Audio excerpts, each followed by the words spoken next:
সমস্যার কারণে। তো এখন যখন টিকিট কাটি ফেলাইছি, এখন তো যাওয়াই লাগবো। তো বাড়িতেও বলছি, তো কিছু কথা অনেক খারাপ লাগছে।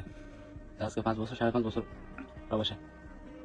তো হঠাৎ আব্বার সাথে কথা হয়েছিল। আব্বা বলছে যে আমি কিছু করি নাই, ফ্যামিলির জন্য আমি যে টাকা দিয়েছি এই টাকা দিয়ে আর চলে না। হায় রে শখের প্রবাস জীবন, মানে প্রবাসীদের জীবনটা কতটা কঠিন একবার ভাবেন। মানে 5 বছর পর বাড়িতে যাবে, কিছু কিছু ফ্যামিলি আছে যে তার সন্তানের ভিতরের ফিলিংসটা বোঝে না। 5টা বছর পর বাড়িতে যাবে, বাড়ি থেকে কিছু কিছু বাবা মা আছে, পরিবারের আত্মীয় স্বজন আছে, বউ আছে, সন্তান আছে, তারা বলে যে আসার দরকার নাই, টাকা কামাও। কেন রে ভাই, প্রবাসীরা কি টাকার মেশিন? তাদের কোনো ফিলিংস নাই, ভালো থাকার কোনো অধিকার নাই? তারা কি শুধু টাকাই কামাই করবে? বছরের মাত্র একটা ঈদ আসছে, ঈদটা করবে ছেলেটা বাড়িতে যাইয়া, সেটা উপায় নাই না? টাকার প্রয়োজন। আরে টাকা দিয়ে কি হবে?